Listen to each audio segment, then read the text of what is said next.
बिस्मिल्लाहिर्रहमानिर्रहीम। दोस्तों अस्सलाम वालेकुम। कैसे हैं आप? उम्मीद है रमज़ान पाक के सदक़े आप खैर व आफ़ियत से होंगे।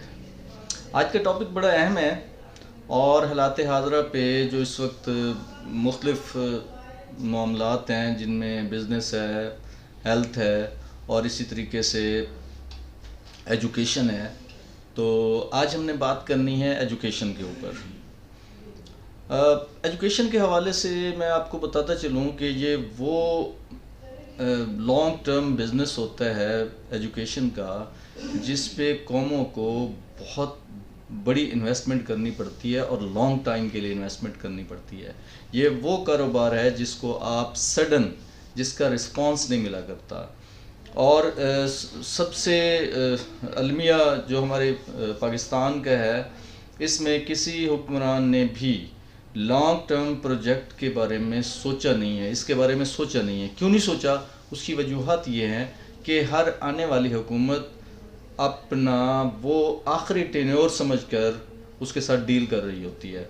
उसे पता होता है कि मैंने अगले 5 साल में नहीं होना, किसी और की बारी हो जाएगी, लिहाजा मुझे लॉन्ग टर्म प्रोजेक्ट्स पे ज़्यादा फोकस करने की ज़रूरत नहीं है। वो शॉर्ट टर्म प्रोजेक्ट्स बनाती है, उसके ऊपर वो काम करती है और काम करने के बाद अगर शो भी पॉजिटिव हो रहा हो तब भी हम आवाम का मैसेज का ये बहुत बड़ा अलमिया है कि हम उसको अगली टर्न पे नहीं लेके आते।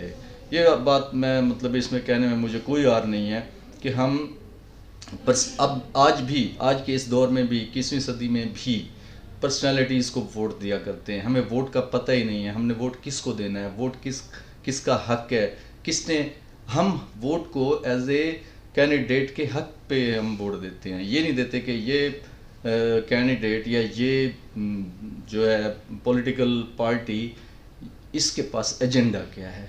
एजेंडे के ऊपर कभी भी हमने वोटिंग नहीं दी। हमने जब भी दिया है हमने पर्सनालिटीज़ पे वोट दिया है और फिर हम भुगतते चले आ रहे हैं। पिछले 75-80 साल से हम भुगत रहे हैं और कहा जाता है कि जब तक वोट अच्छे तरीके से इस्तेमाल नहीं होगा हम उसका कोई रिज़ल्ट नहीं निकलेगा। तो सेम लाइक एजुकेशन पॉलिसी ये है कि इस वक्त तरक्की याफ्ता ममालिक में एजुकेशन के ऊपर बहुत बड़ी परसेंटेज जो है बजट की जो है वो उस पर स्पेंड की जाती है, लेकिन पाकिस्तान में मैक्सिमम 2% से ज़्यादा कभी किसी गवर्नमेंट ने इन्वेस्टमेंट नहीं की। क्यों? लॉन्ग टर्म प्रोजेक्ट है ये, लॉन्ग टर्म जो है ये इन्वेस्टमेंट है। और मैंने जैसे आपसे पहले अर्ज़ की कि लॉन्ग टर्म पे ज़्यादा उस मौजूदा हुकूमत जो भी होती है उसको उसका कोई फ़ायदा नहीं हो रहा होता। और हर चीज़ का फ़ायदा सिटिंग गवर्नमेंट फौरी तौर पर रिज़ल्ट लेने वाले प्रोजेक्ट्स उठाती है।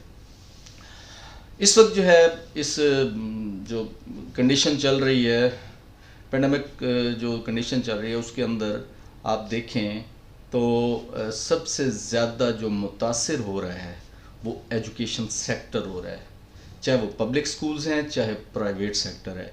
और इनके बीचों बीच चाहे पंजाब एजुकेशन फाउंडेशन का एक प्रोजेक्ट हो, ये तीनों प्रोजेक्ट में से सबसे ज़्यादा नुकसान जो हो रहा है वो प्राइवेट सेक्टर को ही हो रहा है, जिसमें पंजाब एजुकेशन फाउंडेशन भी हो सकता है और टोटल प्राइवेट सेक्टर भी हो सकता है।